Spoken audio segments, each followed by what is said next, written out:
ஆண்டவர்களோடு இருப்பாராக.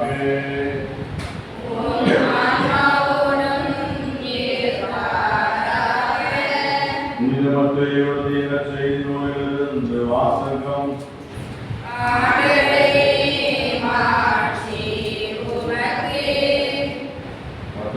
அதிகாரம் 10 வசனங்கள் 26 முதல் 33 முடிய. இயேசு சீடரை நோக்கி கூறியது, உடலை மற்றும் கொடுப்பவர்கள் கண்ட வேண்டாம் என்றால் வெளிப்படாதவாறு மூடப்பட்டிருப்பது ஒன்றுமில்லை, அறிய முடியாதவாறு மறைந்திருப்பது ஒன்றுமில்லை. நான் உங்களுக்கு இடையில் சொல்வதை நீங்கள் ஒழிய கூறுங்கள். காதோடு காதால் கேட்பதை வீட்டின் மேல் தளத்திலிருந்து அறிவியுங்கள். ஆன்மாவை கொலையில்லாமல் உடலை மற்றும் கொடுப்பவர்கள் கண்ட வேண்டாம். ஆன்மாவை உடலில் அடக்கத்தில் அழிக்க வல்லவரை அறிந்தீர்கள். காசு திரண்டு சித்திக் கொள்வது இருப்பதில்லையா?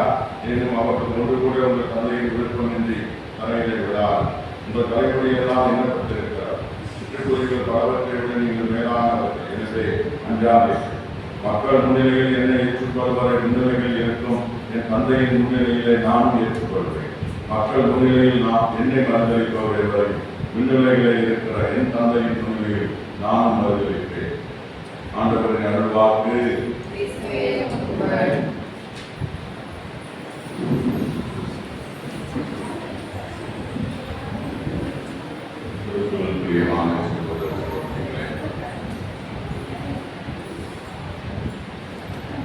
இந்த வாசகங்களை நாம் வாசிக்க கேட்டோம். குறிப்பாக முதல் வாசகத்தில் எரேமியா நூலிலிருந்து வாசிக்க கேட்டோம்.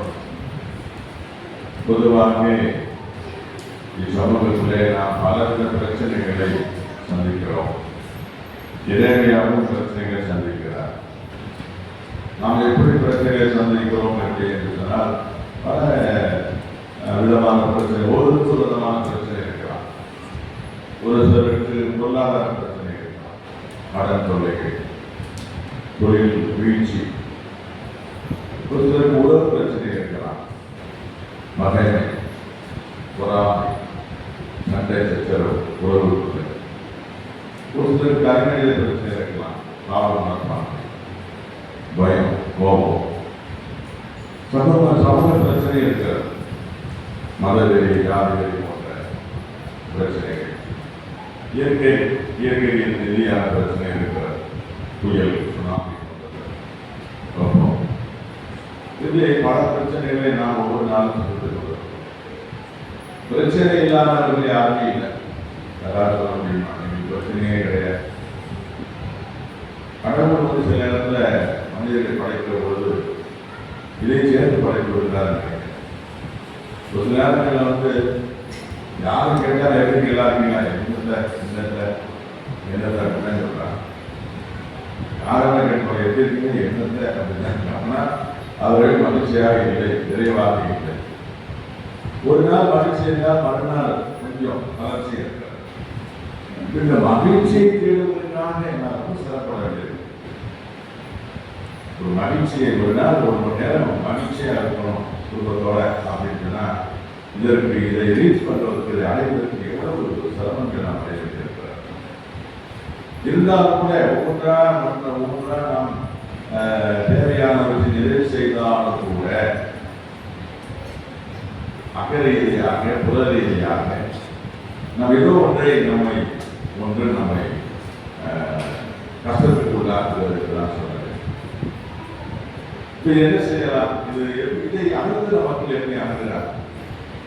ஒரு சிலர் பொருளாதார பிரச்சனை சொல்லுவாங்க, ஒரு சிலர் அவ்வளவுதான் என்னத்தை காலகரையை கூலி வேலைக்கு போவாங்க, இல்லை யாருக்காவது அடிமையாக வேலை செய்வாங்க. இப்படி நொந்து அந்த பிரச்சனைக்குள்ளே எழுந்து வர முடியாமல் முடிவில்லாமல் அப்படியே பழகி போன ஒரு வாழ்க்கை பார்க்கணும். இது பயந்து போறது. அந்த பிரச்சனை எழுந்து வெளியே வர முடியாது. ஒரு சிலர் வந்து என்ன நினைக்கிறாங்க, பிரச்சனையை சந்திக்கிறாங்க, மன உறுதியோடு சந்திக்கிறாங்க. சந்திச்சு அதை எதிர்கொள்கிற ஆற்றலை பெறுகிறார். அது ஒரு சிலர். இந்த உலகம் என்ற கடல், உலகம் ஒரு கடல். நம்முடைய வாழ்க்கை என்பது ஒரு ஓடம். அப்போ புயல், காற்று, புயல் இதெல்லாம் நமக்கு வருகிறது. இந்த கடலில் புயல் வராமல் இருக்க முடியுமா? கடல் என்ற உலகத்திலே ஓடம் என்ற ஒரு வாழ்க்கையை செல்கிற பொழுது புயல் என்ற துன்பம் ஓடப்படுவதுதான் செய்யும். இதை எதிர்கொள்கிறது தான் அந்த ஓடத்தை ஓட்டுகிற மாதிரி. இதுதான் இன்றைக்கு உலக யதார்த்தம்.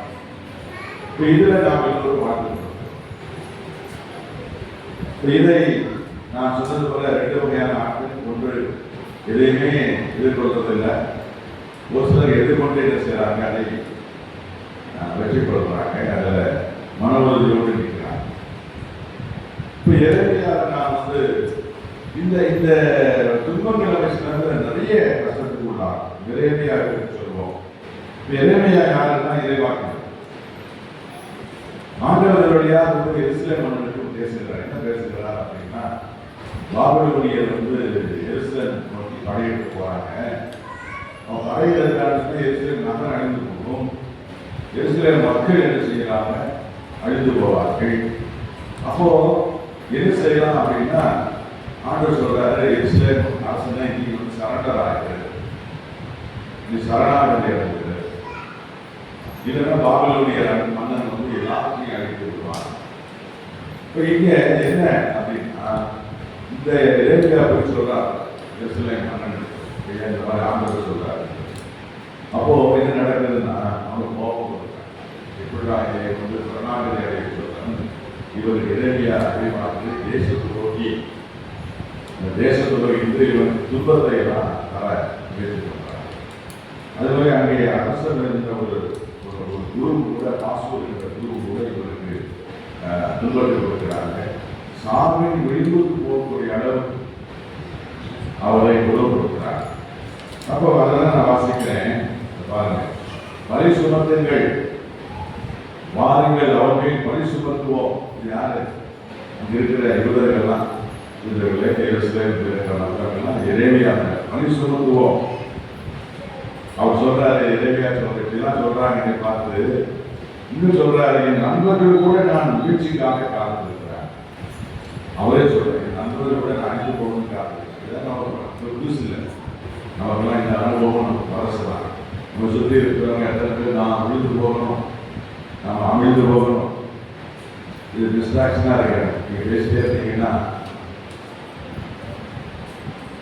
பேசிட்டே இருக்குன்னு டிஸ்ட்ராக்ஷனாக இருக்கு. முன்னாடி எனவே இந்த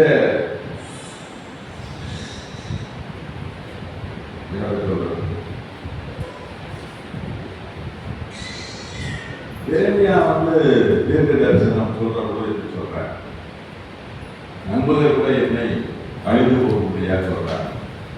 நம்முடைய வாழ்க்கையில நிறைய நம்ம கூட இருக்கிறவங்க, நம்ம பின்னாடி இருக்கிறவங்க, இந்த ஜூலியஸில் கூட யூடியூப் ஜூலியஸ் சொல்றாங்க, நண்பனே முதல்ல சொல்லுவோம்.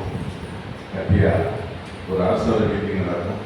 சீசரை கொல்லணுங்கிற பிளான்ல யூடியூஸ் என்ற நண்பன் மூலமாக நண்பனே இருக்கிற பொழுது நீமா யூடியூஸ் தமிழ்ல நீமா அவங்க ரொம்ப நண்பனை அப்படிங்கிற மாதிரி. அதுபோல இன்னைக்கு நிறைய யூடியூஸ் இருக்கிறார். நம் கூடயே பேசி பழகி நம் பின்னால் விட்டுகிறவங்க நிறைய இருக்கிறாங்க. இறைமையே சொல்லுகிறார், நண்பர்கள் கூட நான் வீட்டு போக வேண்டும் என்று காத்திருக்கிறாங்க. இது இன்றைக்கு நடைமுறை.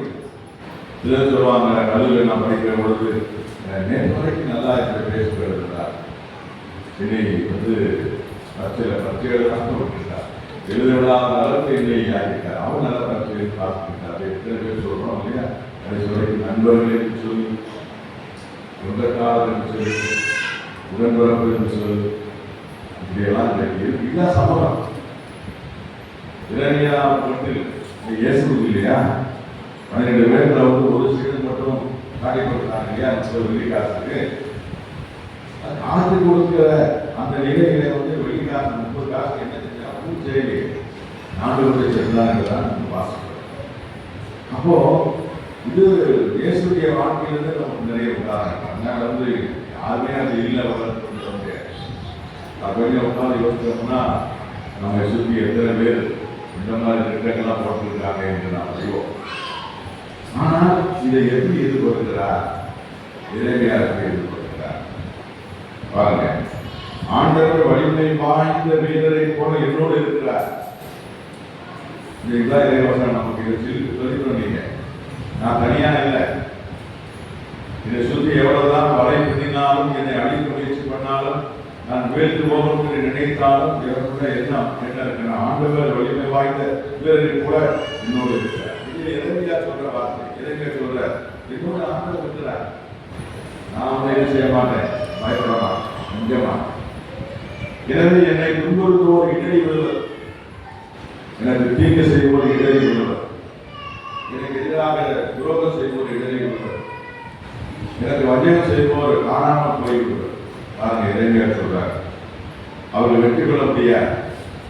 இப்ப இந்த உணர்வு நமக்கு வேணும். நம்ம தனியா இல்லை, நமக்குள்ள ஒரு ஆற்றல் இருக்கிறது. ஆற்றலை வைத்து நாம் பிரச்சனையை எதிர்கொள்ளலாம். அதோடு கூட இறைமையார் சொல்வது போல ஆண்டவர் என்னுடன் இருக்கிறார், நான் வளர்ந்த தெய்வம் என்னோடு இருக்கிறாரு, அந்த தெய்வம் என்னை தனியாக விட்டுக் கொள்ளாது, எதிரிகளை கொண்டு போடும்.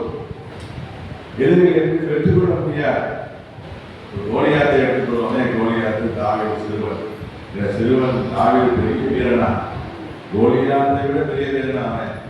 என்ன நம்பிக்கையில இந்த சிறுவன் கூடாதங்களை வைத்துக் கொண்டு நான் வெற்றி அடைவேன், அவருக்குள்ள இந்த நம்பிக்கை தான். ஆண்டவர் என்னோடு இருக்கிறார். அவன் பிடிச்சாங்க பிசிக்குவான். அந்த அளவுக்கு அவன் உயரமான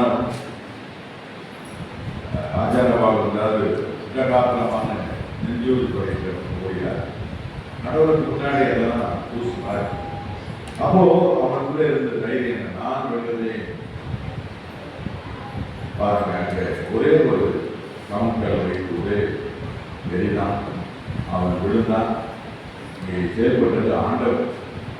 அப்போ எதுவுமே அதான் சொன்னார், இந்த வீரருக்கு கூட இப்போ ஆண்டவர் இருக்கு. அதனால நாமெல்லாம் வந்து உண்மையிலே கடவுளை விசுவாசத்தோடு ஜெயிக்கிறோம் என்றால் நிச்சயமாக நம்ம எதிரிகளை தூண்டுதலாக போயிருப்பாங்க.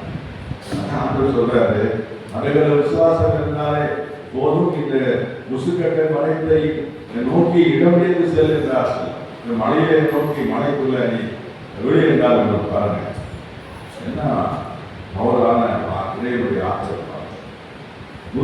சொன்ன ஒரு வார்த்தை சொன்னால் போதும், என் ஊழியர் குணமடைவார். நீ நான் போயிருந்தால் போகிறார்.